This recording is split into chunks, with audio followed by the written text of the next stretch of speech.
Well, I think it really gets down to what happens in the classroom, and we're really on the same page. It's really encouraging that both of us, in terms of Australia and what's happening over there, we're all trying to improve teaching, to improve learning.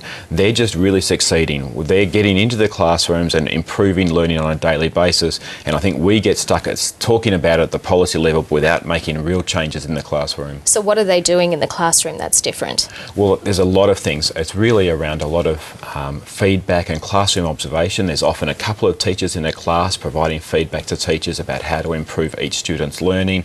Teachers are researchers, trying new things, measuring what works and what doesn't. A lot of professional collaboration, a lot of feedback. The sort of things that actually we've been trying to do, but they're succeeding and we get stuck talking about it. Why can't Australian teachers do that? Improve mentoring, improve professional development and the like? Well, I think it really gets back to where our resources are and where we're concentrating our efforts. They're not trained to do that in a good way. They're not given the time to do that in a good manner. And it starts really with a university education. You know, most teachers come out of their university education saying they're not prepared for classroom teaching. Over there, there's so much feedback between schools and universities that the universities are continually improving what they do. And that's a pretty fundamental problem, isn't it, if teachers aren't being taught the basic as to how to teach, how to relate to their students, how to best develop their kids in maths and English at university.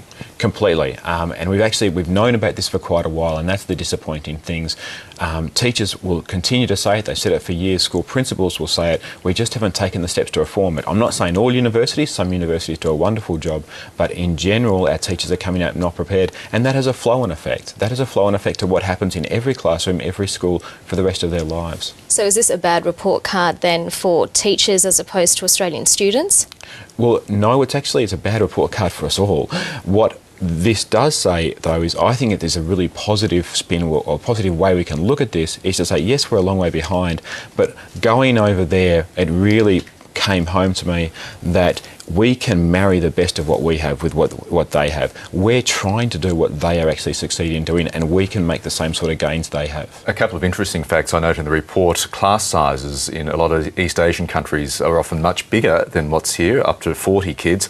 And teachers at some of these schools in Asian countries have more time away from the class. They have more time to go to professional development courses as opposed to their Australian counterpart, obviously producing great dividends. Exactly, and that's all about putting resources into the things that matter. We know collaboration matters. We know teachers as researchers matters. We know professional learning matters. Therefore, you have to free up teachers' time to be able to do that. We have to give teachers more time to improve what they do rather than saying, let's try and get them teaching more. There is a trade-off between the amount of time a teachers teach and the quality of that teaching, and we have to realise that. So let's talk about funding. The Gonski report is going to be handed down on Monday. Funding doesn't have an impact on teacher quality? Not really. The Australian evidence says that. I mean, we're spending a lot more. Between the first decade of this century, we increased education expenditure by over 40%. The same time on international assessments, our students went backwards. Now that to me just screams it's not how much you spend, it's how you spend it.